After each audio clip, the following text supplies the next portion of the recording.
والصلاة والسلام على رسول الله محمد وآله وصحبه ومن اهتدى بهداه. جيشتنا سورة النساء آيات صوتودو لا برنوتو بينج. أعوذ بالله من الشيطان الرجيم. وإذا كنت فيهم فأقمت لهم الصلاة فلتقم طائفة منهم معك وليأخذوا أسلحتهم فإذا سجدوا فليكونوا من ورائكم ولتأت طائفة أخرى لم يصلوا فليصلوا معك وليأخذوا حذرهم وأسلحتهم ود الذين كفروا لو تغفلون عن أسلحتكم وأمتعتكم فيميلون عليكم ميلة واحدة ولا جناح عليكم إن كان بكم أذى من مطر أو كنتم مرضى أن تضعوا أسلحتكم وخذوا حذركم إن الله أعد للكافرين عذابا مهينا فإذا قضيتم الصلاة فاذكروا الله قياما وقعودا وعلى جنوبكم فإذا اطمأننتم فأقيموا الصلاة إن الصلاة كانت على المؤمنين كتابا موقوتا ولا تهنوا في ابتغاء القوم إن تكونوا تألمون فإنهم يألمون كما تألمون وترجون من الله ما لا يرجون وكان الله عليما حكيما إنا أنزلنا إليك الكتاب بالحق لتحكم بين الناس بما أراك الله ولا تكن للخائنين خصيما. آتي سەد طبعا باسی نوێژی ترس دەکا کە نوێژی ترس طبعا لە کاتی شەڕدا شێوەی کردنەکەی وە ژمارەی ڕکعاتەکانی گیان لە دەرسی ڕابردوودا خوای گەورە باسی کرد فەرمووی ئەگەر بە زەویدا ڕۆیشتن لە پێناوی خوای گەورەدا گوناهتان ناگاتێ نوێژەکانتان کورت بکەنەوە ئەگەر مەترسی ئەوەتان هەبوو کافرەکان تووشی ناڕەحەتی و ناخۆشیتان کە بەڵام گوتمان کورتکردنەوەی نوێژ لە سەفەردا تەوان تەنها تایبەت نییە بەو کەسەی کە لە جیهادکردن و لە تێکۆشاندایە لە پێناوی خوای گەورەدا بۆ هەر کەسێک کە سەفەر بکە لە سەفەر بۆی هەیە نوێژەکانی چوار ڕکعاتیەکان بکە بە دوو ڕکعات و هێندێک جاریش نوێژەکان بەیەکەوە کۆکاتەوە بەڵام شێوەی نوێژی کاتی ترس و کاتی شەڕ طبعا لە سەردەمی پێغەمبەردا صلی الله عليه وسلم و بە تا قیامەتیش کاتێک موسڵمانان و کافران ڕوبەڕوو دەبنەوە مەجال نابێ ئیمانداران بە شێوەی ئاسایی نوێژی خۆیان بکەن بە جەماعەت و بە کۆمەڵ خوای گەورە یاسایەکی تایبەتی داناوە بۆ نوێژکردنی موسڵمانان لە کاتی شەڕدا بۆ ئەوەی لە کاتی شەڕ و ڕوبەڕووبوونەوەشدا مسلمانان خێری نوێژی جەماعەتیان لە قیز نەچێت طبعا ئەگەر لە کاتی شەڕدا نوێژ بە تەنها کرابایە گرفتی نەبوو یەک نوێژیان دەکرد و مشکلە دروست نەدەبوو بەڵام ئەگەر بتەوێت بە جەماعەت نوێژێ بکەیت بێگومان کاتی خۆی طبعا شەڕەکان ڕوبەڕوو بوون ئاوە لێک مەیدانی ڕێک لە بەرامبەر یەکتردا ڕاوەستاون چاویان لە یەکتر بووە یەکتریان بینیوە ئەگەر مسلمانان هەر هەمویان بەیەکەوە چوبانە ناو نوێژێ و عادەتەن ئیمانداران طبعا کە دەچوونە ناو نوێژێ زۆر تێکەڵ دەبوون لەگەڵ نوێژێ خەیاڵ و فکریان کەمتر لەسەر دنیا و لەسەر بەرامبەریان دەبوو ئەوە کافرەکان لەو حاڵەتەیدا بەسەریاندا دەدان و تووشی زەحمەتی و ناڕەحاتیان دەکردن بۆیە تەبان خوای پەروەردیگار هەر هۆکاری هاتنە خوارەوەی ئاەتەکەش ئەوەیە دەفەرمون جارێکیان ئیمانداران لەگەڵ بتپەرستەکانی مەککە لە شەڕدا بوون سوپای کافرەکان ئەو کات خالیدی کۆڕیوەلید مسلمان نەبوو بوو سەرکردەی بتپەرستەکان بوو ئیمانداران نوێژی نیوڕۆیان کرد تەوان پێشەوەی ئەو ئاەتەدا بەزێ هەر هەمویان بەیەکەوە چوونە نوێژێ کە لە نوێژێ بوونەوە کافرەکان گوتیان خۆزیە لە کاتی نوێژێدا بەسەرماندا دەدەن چونکە مسلمانان لە کاتی نوێژێدا فکر و هۆشیان لەسەر هیچ نامێنێ بەڕاستیش نوێژ وایە ها ئینسان ئەگەر بزانێ لەگەڵ خوای گەورە قسان دەکات و لەگەڵ خوا دەدوێ بە ئەندازەی ئەوەی کە گفتوگۆیەکی ڕاستەقینەیە لەگەڵ خوای گەورە ئینسان ئەوەندە زیاتر زەینی لە دنیا دەبڕێ تەبان لە دەستیان چوو بوو وتیان خۆزیە تەبان لە کاتی نوێژێدا بەسەرماندا دەدان چونکە مسلمانان نوێژیان لە هەموو شتێکی لەلا خۆشەویسترە خالید کە سەرکردیان گوتی لێیان گەڕێ با کاتی ئێوارەی دابێ نوێژێکی دیکەیان ماوە نوێژی عەسرە کە چوونە نوێژە عەسر لە ناو نوێژەدا نوێژیان لە ماڵ و لە منداڵ و لە دنیای لە هەموو شتێکی بەلاوە خۆشەویسترە نە لەبەر دنیا و نە لە ترسان نوێژی دواناخەن کە چوونە ناو نوێژێ بەسەریاندا دەدەین و لە ناو نوێژێدا دەورەیان دەگرین خوای گەورە لەو بینەیدا لە بینی عەسر و نیوڕۆیدا ئەو ئاەتەی ناردە خوارێ کە خوای گەورە شێوازی نوێژی مسلمانانی گۆڕی ئاەتەکە بەڵگەیە لەسەر ئەوەی کە ئیسلام بۆ هەموو سەردەم و زروفێک دەگونجێ و بەپێی زروفەکانش هەتا نوێژ کە ڕوکنی سەرەکی دینداریە و ئیسلامەتێ گۆڕانکاری بەسەردادێ لە حاڵەتی تەبیعیدا کە لە ماڵی نوێژ نەوعێکە وایە کە دەچینە سەفەر کە تۆزێک زەحمەتی تێدا نەوعێکی دیکەیە کاتێک دەکەویە ناو شەڕ لە ناو شەڕدا ئەگەر تەوان لە مەیدان بی و حاڵەتەکە حاڵەتی ڕوبەڕووبوونەوە نەبێ تەوان شێوەی جەماعەتکردنەکەی جیاوازە ئەی ئەگەر لە ئەسنای نوێژەکەیدا خەریکی شمشێربازی بووی یا خەریکی ئەوەی بووی هەڵبێ دژمن لە دوات بوو یا بە دوای دوژمنکەوی ئەو کاتە نوێژەکە نەوعێکی دیکەیە هەر بۆ ئیماندار بۆی هەیە بەڕاکردن و بەهاڵاتن بەبێ ئەوەی ڕووی لە قیبلە بێت و بزانێ دەڵێتی و چۆن سوزدەی دەبات و چۆن ڕوکوع دەبات بۆی هەیە نوێژەکەی بەو شێوازە بکات گرنگ ئەوەیە کە خوا لە هیچ حاڵەتێکدا ڕوخسەتی بە ئیمانداران نەداوە نوێژ نەکەن تەنانەت نوێژی نەک نوێژکردن داوە لە کاتی شەڕەشدا وەکو گوتم ئەگەر بە جەماعەت نەیان کرد بە گرفتیان نەبوو بەس خوای گەورە فێرمان دەکا کە لە کاتی ڕوبەڕووبوونەوەشدا چۆن نوێژی بە جەماعەت کەین جا ئاەتەکە ڕێک دەفەرمێت وەئیذا كنت فيهم هەر کاتێک تۆ لە ناویاندا بووی ئەی محەممەد صلی الله عليه وسلم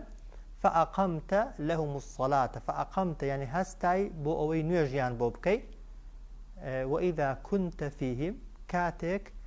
تۆ ئەی محەممەد صلی الله عليه وسلم لە ناو ئیمانداراندا بووی فأقمت هەستایەوە لەهم بۆ ئیمانداران ئەسەڵاتە تا نوێژیان بۆ بکەی ویستت نوێژیان بۆ بکەی مەبەستت بوو نوێژیان بۆ بکەی جا کاتی خۆی کە پێغەمبەر هەبوو صلی الله عليه وسلم ئێستا کە پێغەمبەر نییە ینی سەرکردەی مسلمانان ئیمامی ئیمانداران لەو کاتی شەڕەدا ئەگەر ویستی ئیمامەتی بۆ ئیمانداران بکات چۆن دەبێت ئیمامەتیەکەی بکات دەفەرمێت فەلتەقم طائفة منهم معك با ڕاوەستن کۆمەڵێک لەو ئیماندارانە لەگەڵ تۆ وازقە ینی ئەگەر دوژمن لە بەرامبەر قیبلەی بوو ئیمام چ دەکات مسلمانەکان دەکاتە دوو ڕیز حاڵین ڕیزی یەکەم دێن لەگەڵ ئیمامی دادەبەستنە نوێژێ بەڵام چۆن دادەبەستنە نوێژێ دەفەرمێت وەلیەخوذوا ئەسلحەتەهم لە ناو نوێژەشدا دەبێت چەکیان پێ بێ شمشێرە چەکە تفەنگە هەرچیەکە دەبێت پێیان بێ دەفەرمێت وەلیەخوذوا ئەسلحەتەکم دابەستنە نوێژێ کۆمەڵێکتان لەگەڵ ئیمامەکەی بەڵام وەلیەخوذوا بیگرن ئەو سیلاحی کە پێتانە بۆی دوژمن ئەگەر لەو کاتەیدا بۆتان هات نەڵێن لە ناو نوێژەداین بەرگری لە خۆت بکەی و دیفاع لە خۆت بکەی تەبەن دیفاعش بکەی نوێژت نابڕێ لەو کاتەیدا فەئیدا وازحە یعنی ڕێک ئەگەر دوژمن لە بەرامبەرت بوو کە ئێستا شەڕی لەو بابەتەی نەماوە تەبان شەڕی تەکنەلۆژیایە و کەس نابینێت کە ینی وانە بەڵام جاران شەڕی شمشێری بوو لە بەرامبەرتە ئیمام دەبوو خەڵکی بکا بە دوو ڕیز ڕیزی یەکەم لەگەڵ ئیمامیدا دەبەست وازحە فەئیدا سەجەدوا کاتێک سوزدەیان برد لەگەڵ ئیمامی چ دەکەن فەلیەکونوا من وەرائیکم فەلیەکونوا ئەو یەک ڕیزەی کە لەگەڵ ئیمامیدایان بەستۆتە نوێژێ چ دەکەن کە گەیشتنە سوزدەیان لەگەڵ ئیمامی برد طبعا هەڵدەستنەوە چ دەکەن یەک ڕکعاتی دیکە بە خێرایی بەتەنێ دەکەن وازحە کە یەک ڕکعاتەکەیان کرد بە خێرایی سەلامی دەدەنەوە ئەو جار فەلیەکونوا من وەرائیکم دەستنە پشت ئەوانی دیکە دەستنە لای پشتەوە ئەو کاتی وەلتەئتی بابێن طائفة أخرى کۆمەڵەکەی دیکە ئەوەی یەکەم جار پاسەوان بوون ئەویان کە لەم یوسەلوا کە نوێژیان نەکرد و بادا بەستنە نوێژێ فەلیومەصەلوا معەکە نوێژت لەگەڵ بکەن ئەو جار وەلیەأخوذوا حیذرەهم با وەریشگرن احتیاتی خۆیان و ئەو پەڕی خۆپارێزیش بکەن و ئەسلحەتەهم بە ئاگاشیان لە چەکەکانیان بێ زان چۆن ئێستا بەڵێ بەڵام هەر یەکەی بەڵێ هەر یەکەیان یەک ڕکعاتی لەگەڵ ئیمامی دەکا سەفی یەکەم کە لەگەڵ ئیمامی دایان بەستووە طبعا ڕکعاتێکیان لەگەڵ ئیمامی کردووە فاتحای لەگەڵ بوون لە ڕکوعی لەگەڵی بوون لە سوزدەی لەگەڵنی کە لە سوزدەی هەڵدەستێتەوە ئیمام ئەوان یەک ڕکعاتەکەی دیکە بە خێرایی تەواو دەکەن بەس ئیمام فاتحا و قورئانەکەی درێژ دەکاتەوە ئیمامەکە ناچێتە خوارێ کە سەلامیان دایەوە ئەوانە دەستنە پشتەوە ئەو جار ڕیزەکەی دیکە دێندا دەبەستنە نوێژێ لەگەڵ ئیمامی حاڵی دەی ڕکعاتی لەگەڵ ئیمامی دەکەن بۆ ئیمامی ڕکعاتی دووهەمە بۆ ئەوانەی تازە دێن ڕکعاتی یەکەمە دەڕۆن لەگەڵی سوزدەی لەگەڵ دەبن کە گەیشتە تەحیاتی ئیمام تەحیاتی دەخوێنێ و لە تەحیاتی ڕادەوەستەی ئەوان هەڵدەستنەوە یەک ڕکعاتێکی دیکە فاتحایەکی بەتەنێ دەخوێنن دواتر لە تەحیاتی دەگەنەوە بە ئیمامی بە یەکەوە سەلام دەدەنەوە ئەوە بۆ حاڵەتێکیە بۆ حاڵەتێکیە کە دوژمن لەکوێیە دژمن بەرامبەرتە طبعا شێوازێکی دیکەی سێ چوار شێوازی هەنە لە کتێبە فقهیەکاندا و لە حەدیثیشدا هاتووە لە شێوازێکی دیکەی نوێژکردن ئەوەیە کە هەردوو کۆمەڵەکە بە یەکەوە دادەبەستن بەڵام بەسەرە ڕکوع و سوزدەکەی دەبن بەسەرە دەستنە سوجود و ڕکوع شێوازێکی دیکەی ئەوەیە کە ئەگەر دژمن لە پشتەوە بێ ڕیزی یەکەم نوێژی دەکا لەگەڵ ئیمامی و ڕیزی دووەم پشتیان لە ئیمامیە و ڕوو لە ئەوەکەی دیکە دەگەن هەتا کۆمەڵەکەی یەکەم نوێژەکەیان تەواو دەکەن كنت فيهم هەر کاتێک تۆ ئەی محەممەد صلی الله عليه وسلم لەناو ئیمانداراندا بووی فأقمت لهم الصلاة فأقمت يعني هەستای بۆ ئەوەی نوێژیان بۆ بکەی فأقمت لهم الصلاة هەستای تا نوێژیان بۆ بکەی چی بکەن فلتقم طائفة منهم معك با ڕاوەستن لەگەڵ تۆ لە ئیمانداران کۆمەڵەیەکیان لەگەڵ تۆ وەلیەأخوذوا ئەسلحەتەکم بەڵام با بگرن بەدەستەوە چەکەکانیان فإذا سەجەدوا کاتێک ئەو کۆمەڵەی کە لەگەڵ تۆ دایان بەستووە سوزدەیان برد یعنی تا سوزدەی لەگەڵت هاتن با چ بکەن طبعا ئەوەی تێدانیە با نوێژەکەی خۆیان تەواو بکەن نەک بەبێ سەلامدانەوە یا بە یەک ڕکعاتی بڕۆن نا کە تا سوزدەی لەگەڵ تۆ بوون با یەک ڕکعاتی دیکە بکەن ئەو جار فەلیەکونوا من وەرائیکم با ئەوانە بستنە پشت ئێوە ببنە حرەس و پاسەوانی ئێوە ئەو جار وەلتەئتی بابێن طائفة أخرى کۆمەڵەکەی دیکە کە لەم یوسەلوا کە پێشتر لەگەڵ تۆ دایان نەبەستووە نوێژێ فەلیوسەلوا معەکە بابێن ئەو جارەی ئەوان نوێژ لەگەڵ بکەن وەلیەأخوذوا حیذرەهم با وەرگرن ئەو پەڕی ئامادە باشی و احتیاتی خۆیان و ئەسلحەتەهم بە ئاگایان لە چەکەکانیشیان بێ وازحە بۆچی وە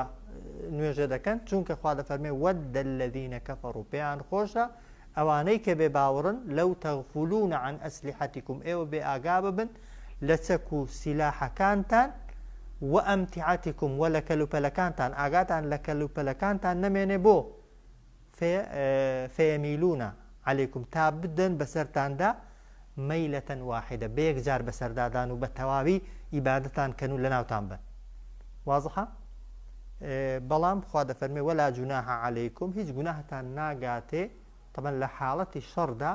لە ناو نوێژش لە حاڵەتی خەوتنش ئیماندار بۆی نییە سیلاحی دانێ بۆ چونکە نابێ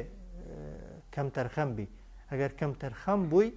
بەهۆی کەم تەرخەمیتەوە دژمنت زەربەی لێدای تۆ گوناهبار دەبێ وایە زۆرێک لەوانەی کاتی خۆی لەو کوردستانە شەڕیان کردووە بۆ خۆیان دەجێڕنەوە کابرا بە نمونە حرەسیاتی پێس پێدراوە چۆ خەوتووە خەوی لێکەوتووە یان کە خەوی لێکەوتووە بەرامبەرەکەیان هاتوون بەسەریاندا داون خۆشی و ئەوانەشی لەگەڵدا بوون هەمووی کوژراون چەندان حاڵەتی لەو بابەتانەی هەبوون کابرا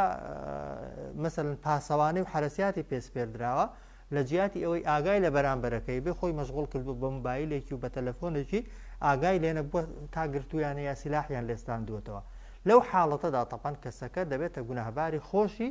ئەو کەسانەشی کە پێیس پێدراون بۆی ئینسان کە دەبێتە پاسەوان و حرەسی شوێن و جێگایەک تەپەن دەبێتە بەرپرس لە خۆشی لەو کەسانەشی کە لەوێنی جاخوا دەفەرمێت ئەدی ئەگەر کەسێک نەخۆش بوو ولا جناح عليكم گوناهتان ناگاتێ إن كان بكم أذى ئەگەر تووشی ناڕەحاتیەک بوون من مەطەرین بەهۆی باران کاتێک کابرا سیلاح و چەکی پێ بەڵام تەڕ دەبێت تەڕبوون زەحمەتی تێدایە بە تایبەتی ئەگەر زستان و سەرما بێ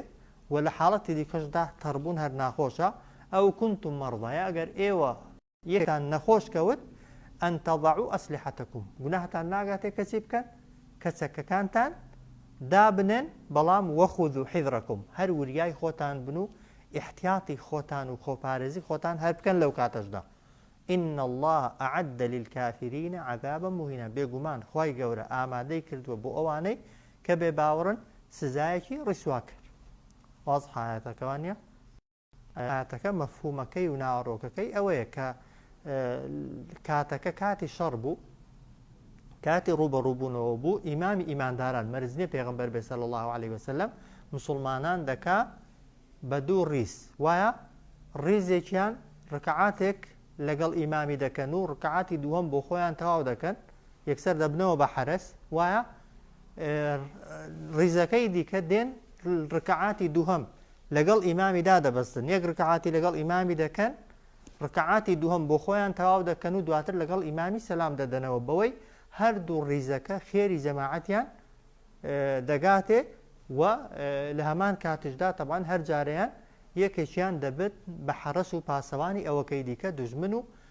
ناحەزەکانیان ناتوانن زەفەریان پێ بن و زەرەریان لێ بدەن ئەو ئاەتە بەڵگەیە لەسەر ئەوەی عولەما دەڵێن کە جەماعەت بۆ پیاوان فەرزی عینە نەک فەرزی کیفایە بێ یا سونەتی مؤەکەد دەبێت چونکە دەڵێن ئەگەر لە هیچ حاڵەتێکیدا دروست بە مسلمان نوێژی بە جەماعەت نەکا دەبووە لە حاڵەتی شەڕدا وایە خوای گەورە شێوەی نوێژەکەی بۆ گۆڕیوی وایە لە چوارەوە کردوێتی بە دوو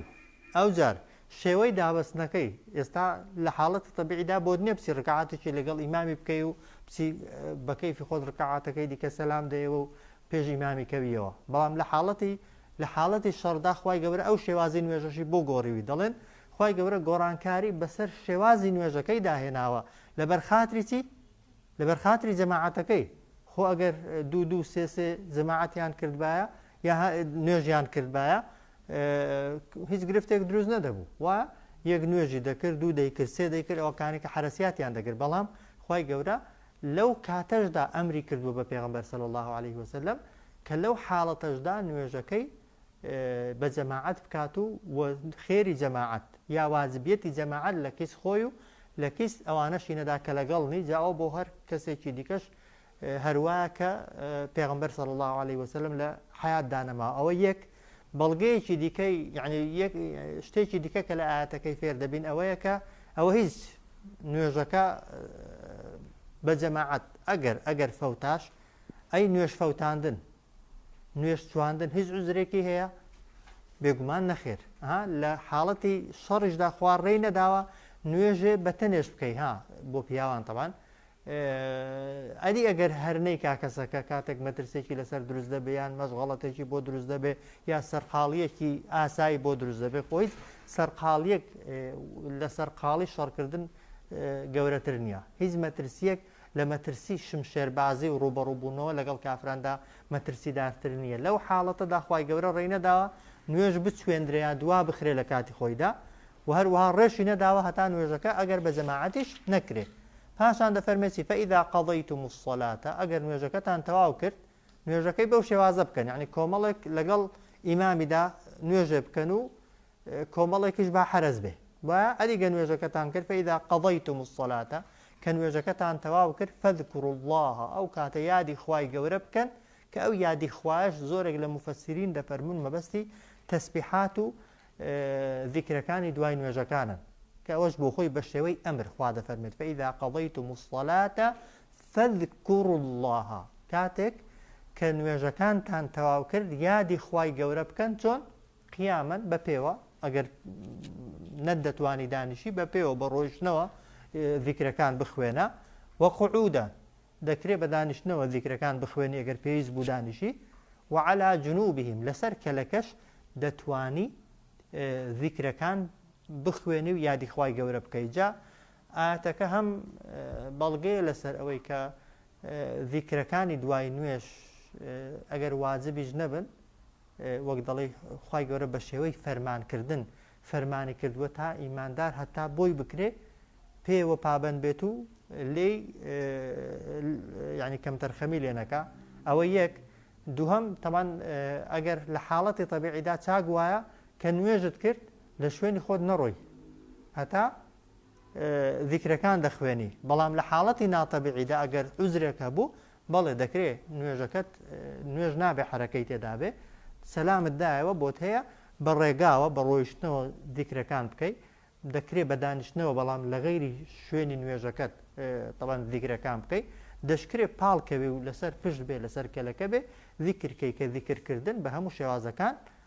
دروستە وەکو نوێژە نییە ئینسان بە پێوە ڕاوەستان و ڕوکوع و سوزدەی تێدا بێت فەئیذا قەضەیتم الصەلاتە کاتێک نوێژەکەتان تەواو کرد فەذکروا الله یادی خوای گەورە بکەن قیامەن بە پێوە ئەگەر بۆتان کرا یان وەقعودەن یا بە دانیشتنەوە وعلى جنوبکم یا لەسەر کەلەکە و لەسەر تەنیشت ئەدی فەئیذا اطمأننتم ئەگەر کەوتنەوە ئارامی و ئاسوودەی و ترستان لەسەر نەما فأقیموا الصلاة فأقیم یعنی زۆر بە باشی و زۆر بە چاکی و زۆر بە جوانی نوێژەکانتان ئەنجام بدەن زۆر جاریکەوا بزان باسمان کردووە کە دەڵێ ئەقیموا الصلاة یعنی ڕوکنەکانی نوێژت لە ڕووی ڕواڵەتیەوە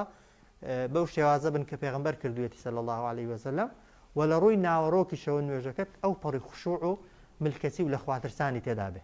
واضحە فإذا اطمأننتم کاتێک کەوتنەوە ئارامی ترستان لەسەر نەما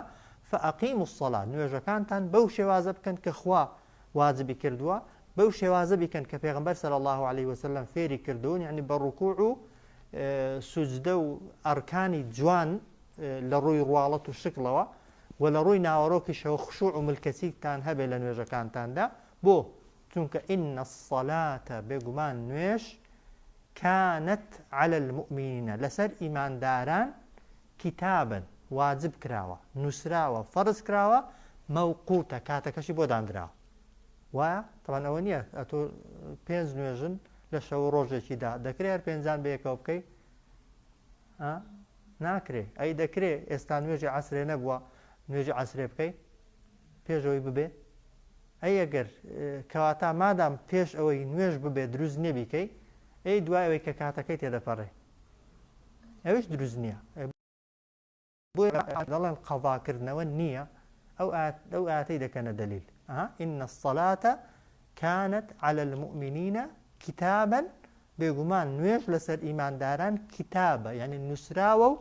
کاتەکەشی تەوقیت کراوە کاتەکەشی دیاری کراوە واضحە نوێژ لەسەر ئیمانداران نووسراوە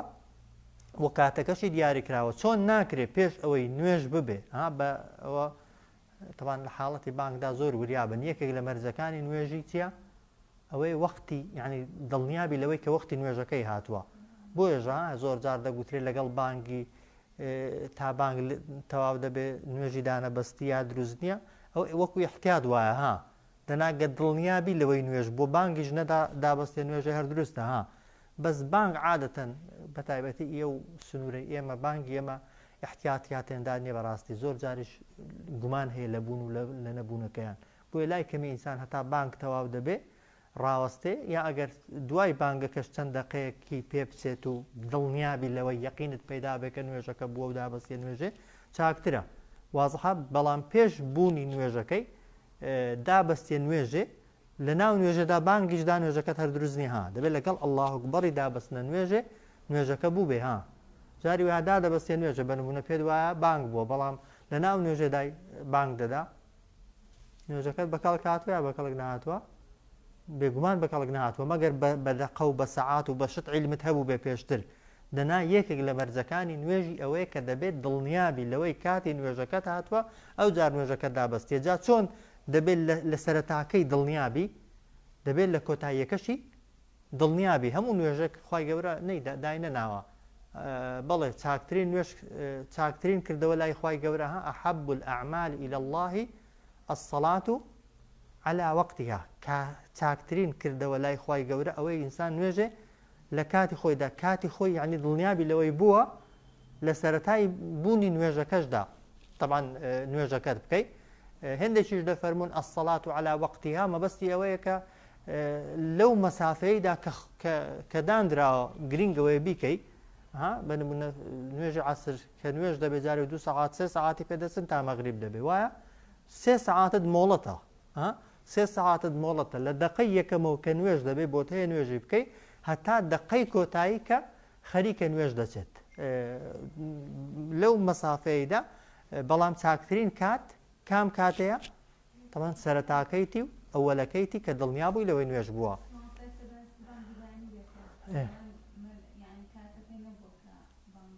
با لێرە بووە جاران لە سەردەمی پێغەمبەردا صلی الله عليه وسلم دوو بانگ هەبوون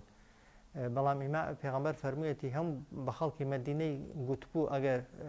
عەبدوڵڵای کوڕی ئوم مەکتوم بانگیدا بەوی نوێژێ مەکەن ئەوی بەس بۆ بە خەبەر هاتن و شەو نوێژشتی بانگی داوە بانگی دووهەم بیلال داویەتی بە گوتێتی بە بانگی بیلالی نوێژێ بکەن لە وڵاتی ئێمە یەک بانگ دەدرێ لە مەکە و مەدینان جواب بزانم دوو بانگە بەیانیان بەڵام خەڵک لەوێ فێر بووە کەس بە بانگی یەکەم نوێژێ ناکا بەڵێ لەوێ نوێژ نابێت کە بانگی یەکەم دەدا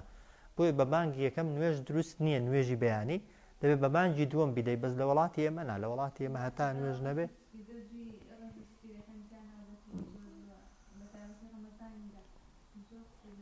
ئەو ڕۆژی سپیە کاتی خۆی لە سوورەتی بەقەرە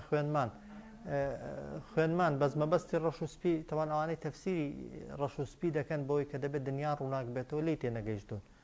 چونکە ئاەتەکە وا ناڵێت دەڵێ حتى يتبين لكم الخيط الأبيض من الخيط الأسود من الفجر فجری تێدا فجر سووراییەکە دێتە ئاسمانێ یعنی تا سووراییەکە دێتە ئاسمانێ لەوێ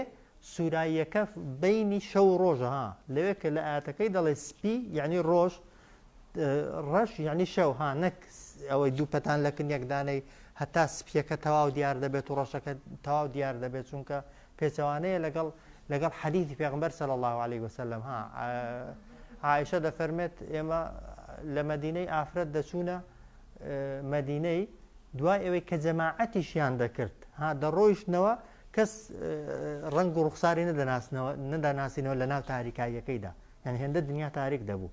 بۆیە نا ئەوەی دیکە تەفسیری ئاەتەکەی تەواو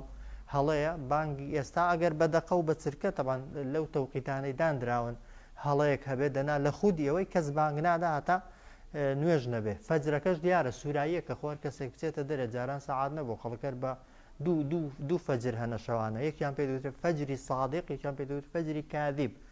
فەجری یەکەم لە سەیەکی کۆتایی شەوێدا دەردەکەوێت ئەو کاتێک کە کاتی شەو نوێژێ و کاتە باشەکەیە کە خوا گەورە دێتە ئاسمانی دنیاە کە کاتی خۆشی عەبدوڵڵای کوڕی ئوم مەکتوم لەو کاتەدا بانگی داوە بۆی خەڵک بۆ شەو نوێژە بەخەبەر بێ حاڵین بانگی دووهەم لە فەجری دووهەمدا فەجری صادقەکە ئەوەی نوێژەکەی پێدەبێ کە هەر تاریکە دنیا بەڵام بۆتە ڕۆژ لەسەر ڕۆژە حیسابە و بەرەبەرە لەو کاتیرا ڕووناکبوونەوە دروست دەبێ فإذا قضيتم الصلاة فاذكروا الله قياما وقعودا كاتك لە نوێژەکانتان بوونەوە یادی خوای گەورە بکەن جا یادی خوای گەورە وەکو باسم کرد ذیکری ڕەها هەر جۆرە زیکرێکت بەسەر زاریدا هات یادی خوای گەورە بوو بیکە بۆ تێ بە پێوە بە دانیشتنەوە بەکەلەکە و تەسبیحات و ذیکرەکانی دوای نوێژش کە هەمووتان دەزانن طبعا لەسەر ئاەتە الکورسی بە تایبەتی طبعا حەدیثە صەحیحەکەی کە دەفەرمێت ئەوەی کە دوای نوێژە فەرزەکان ئاەتە الکورسی بخوێنێ هیچ شتێک ڕێگای چوونە بەهەشتی لێ ناگرێ ئیلە المەوت وایە ئەوەی 33 جار سوبحان الله و الحەمدولله و الله ئەکبەری دەکا دەفەرمێ خوای گەورە لە هەموو گوناهەکانی خۆش دەبێ ئەگەر بە قەدەر لم و کەفی سەردەریا جواب بنەوانە کەم نین وایە ئەگەر تەعەووذەکان بخوێنی خوای گەورە دەتپارێزێ لە حەسود لە وەسوەسە لە جادوگەر و جگە لە ئەزرەکەشی تەبان کە ئینسان لە قیامەتێ دەستی دەکەوێت. فإذا اطمأننتم هەر کاتێک کەوتنە ئارامی فأقیموا الصلاة نوێژەکانتان بە جوانی بکەن بەو شێوازەی کە خوا فەرمانی پێکردوون و پێغمبەر صلی الله عليه وسلم فێری کردوون. إن الصلاة كانت على المؤمنين كتابا موقوتا بێگومان نوێژ لەسەر ئیمانداران نووسراوە و کاتەکەشی دیاری کراوە ها بۆ دنیا بە کەیفی خۆت کاتەکەی پێشخەی و پاشخەی وەکو گوتم ئەو ئاەتە بەهێزترین بەڵگەی ئەو کەسانەیە کە دەڵێن نوێژ قەزاکردنەوە نییە چۆن خوا قبوڵی نییە پێش ئەوەی کاتی نوێژە بێ نوێژەکەی بکەیت کە نوێژەکەشت لە کاتی خۆیدا تێپەڕی بەبێ عوزر بەبێ عوزر تەبان هەندێک شت هەیە لە بیرچوون و خەوتن و ئەوانە عوزرن تەبان بەڵام غەیری ئەوانە عولەما هیچ شتێکی دیکە بە عوزر نازانن بۆ نوێژ تاخیرکردن لە کاتی خۆیدا مەجای جەمعکردن و کۆکردنەوە لە بینی هێندێک نوێژان دادراوە بۆ هێندێک حاڵەتی ضەرور وایە بەڵام هیچ نوێژێک خوای گەورە مەجالێکی هێندە کەم و گزکەی دانەناوە کە نەتوفریانەکەوی وایە بە نوێژی بەیانی سەعات و نیوەکی فەرقە تا ڕۆژ هەڵدێ وایە بینی مەغریب و عیشان لە هەمووان کەمترە سەعات و چارێکێک سەعات و 10 دقەیەکی بینە لەو سەعات و 10 دقەیەدا لە هەر کامێکیدا نوێژەکەی بکەی نوێژەکەت دروستە بەڵام تێپەڕی نوێژەکەت دروست نییە و ئینسان گوناهبار دەبێت لە تاخیرکردنی پاشان دەفەرمێ وەلا تەهینوا فی ابتغاء القوم وەلا تەهینوا یعنی خۆتان بەلاواز و بێهێز مەزانن فی ابتغاء القوم لە گەڕان و بەدواکەوتنی کەسە بێ باوەڕ و کافرەکاندا ئەوە دوای جەنگی ئوحود هاتۆتە خوارەیە لە جەنگی ئوحود تەواو مسلمانان سەرکەوتنی هاشکاون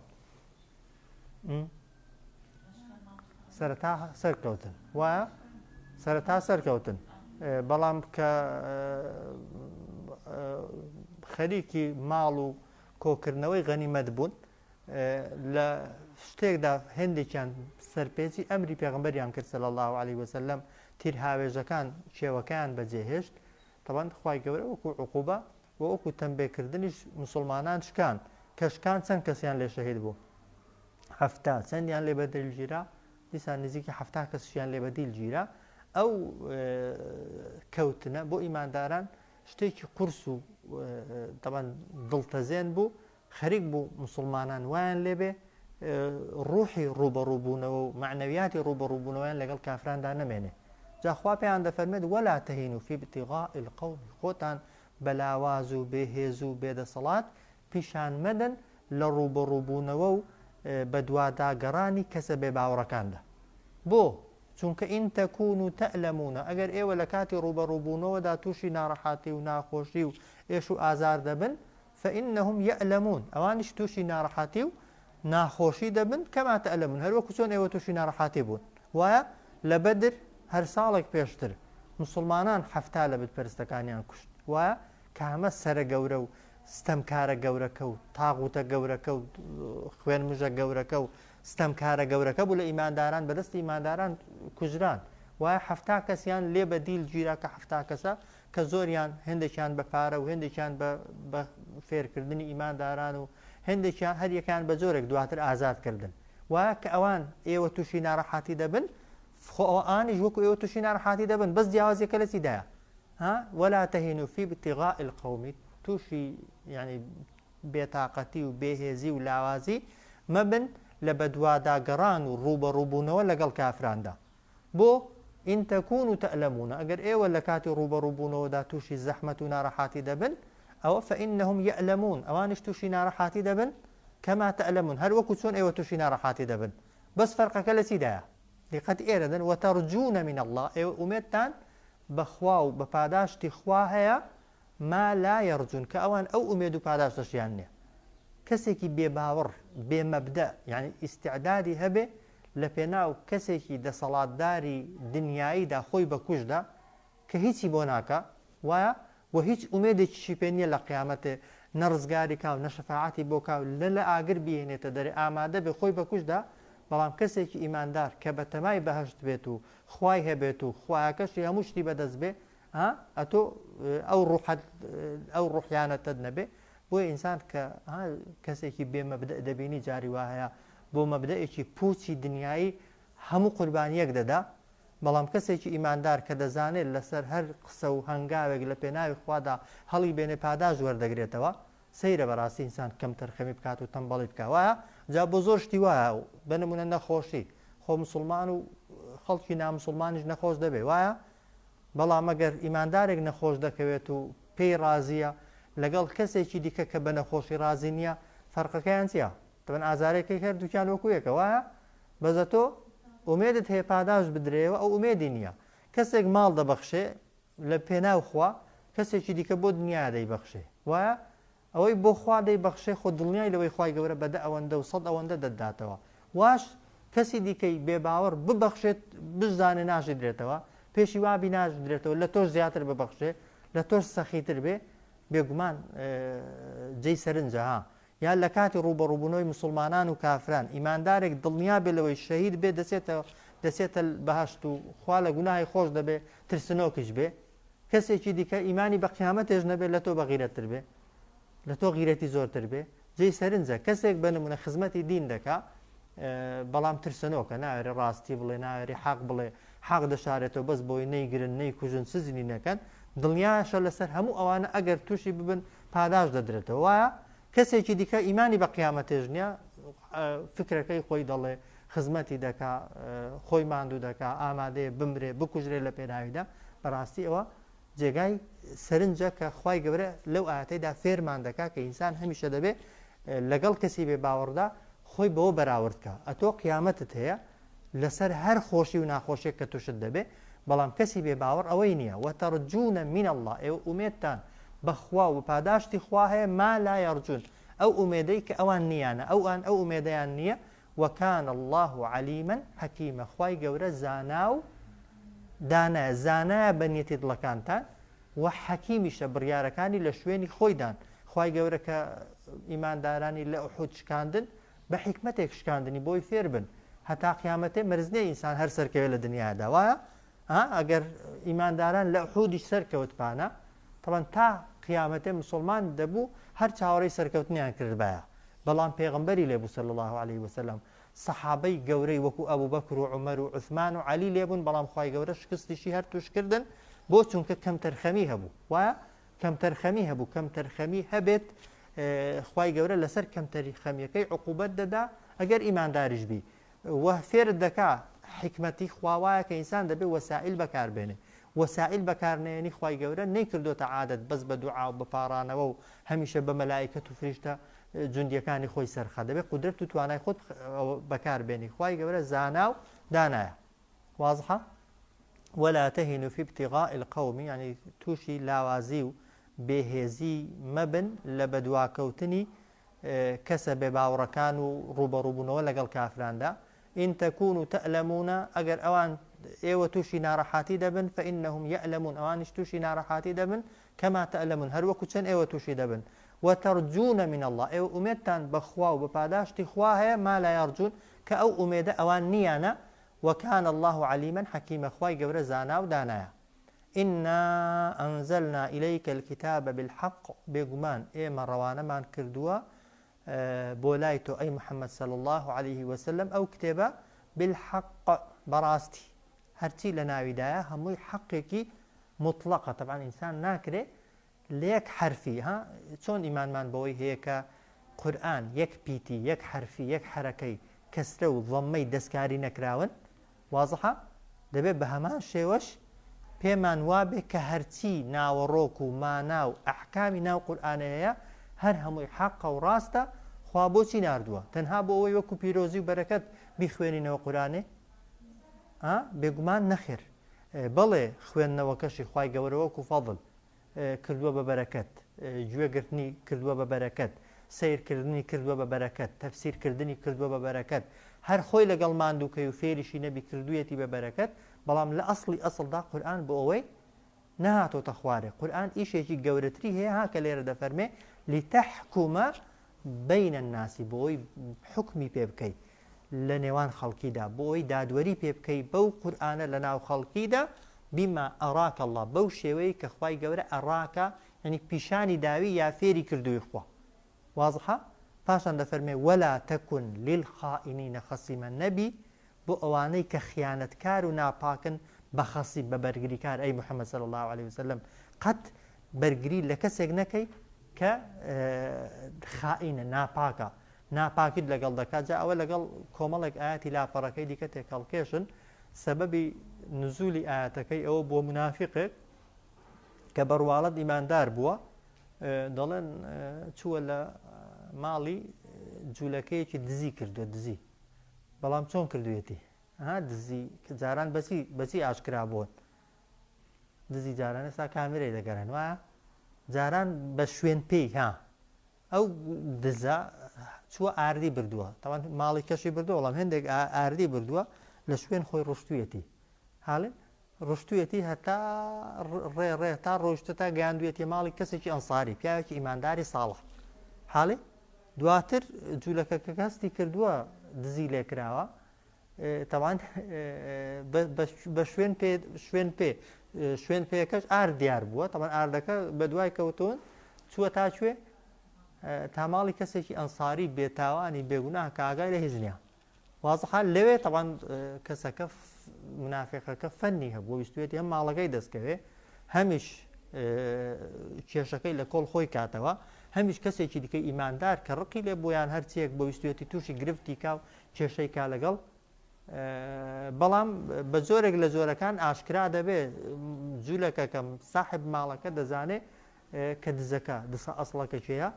دەستنە لای پێغمبەر صلی الله عليه وسلم پێغمبەر بە علامەت و بە نیشانە و بە سوێند و بە ئەوانە یعنی وا دەزانێت ئەوەی بەڕواڵەت مسلمانە لەسەر حەق وازحە خەریکە دەبێتە بەرگریکار لێ لەو حاڵەتەدا خوای گەورە ئەو ئاەتەی دەنێرێتە خوارێ پێغمبەر تێدەگا کە ئەوەی بەڕواڵەت مسلمانە خیانەتی کردووە ئەوەی دزی کردووە ئەوە لە شوێنی خۆی بەڵام ویستوێتی وەک دەڵێ دزیەکەی خۆی بە ملکەسێکی دیکەش دابێنێ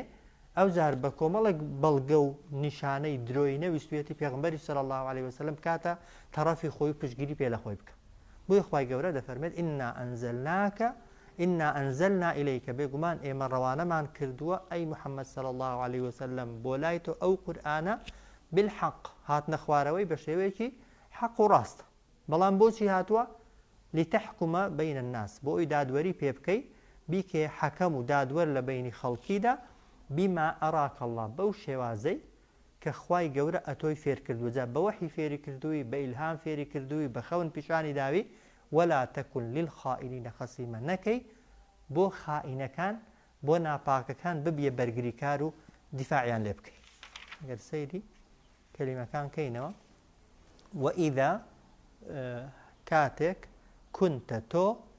ئەی محەممەد صلی الله عليه وسلم فیهم لە ناویاندا بووی فەئەقەمتە هەستای لەهم تا بۆ ئەوان ئەسەلاتە نوێژ بکەی فەلتەقم با ڕاوەستن طائفەتون کۆمەڵێک منهم لە ئیمانداران معەکە لەگەڵ تۆ وەلیەأخوذوا با بگرن ئەسلحەتەهم چەکەکانیان فەئیدا سەجەدوا کاتێک لەگەڵ تۆ هاتنە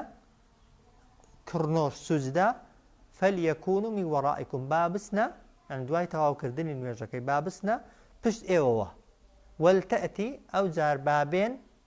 طائفەتون ئوخرا کۆمەڵەکەی دیکە لەم یوسەلوا کە نوێژیان لەگەڵ تۆ نەکردبوو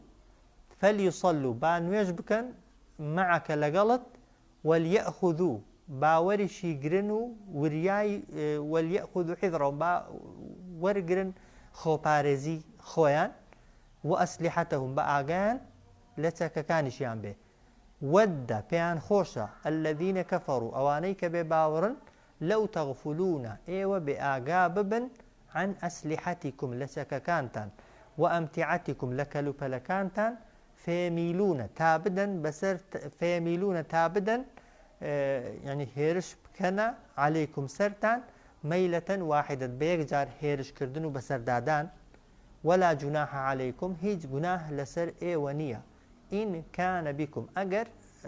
هەبوو بۆ یەکێکتان ئەدەن ناڕەحەتی من مەطەرین بەهۆی بارانەوە ئەو کونتم یان یەکێک لە ئێوە مەڕضا نەخۆش کەوت ئەن تەضەعوا دابنێت ئەسلحەتەکم چەکەکانتان وخذوا ورقرن حذركم خوباريزيتان إن الله بيقمان خوا أعد آمادي كردوا للكافرين بو بباوران عذابا سزايكي مهين رسواكر فإذا كاتك قضيتم يعني تواوتان كرت الصلاة نويش فاذكروا الله يادي خوابكا قياما بدانشنوا عفو قياما ببيوا وقعودا بدانشنوا وعلى جنوبكم لسر كلك كانتان فإذا كاتك اطمأننتم كوتنا آرامي فأقيموا الصلاة بجواني وبتواوي نويجكان تامكن إن الصلاة بيقمان نويش كانت على المؤمنين لسر باورداران كتابا يعني واجب كراوا موقوت كاتكشي بو داندراوا ولا تهنوا يعني بيتاقت مبن في ابتغاء القوم لروبروبونوي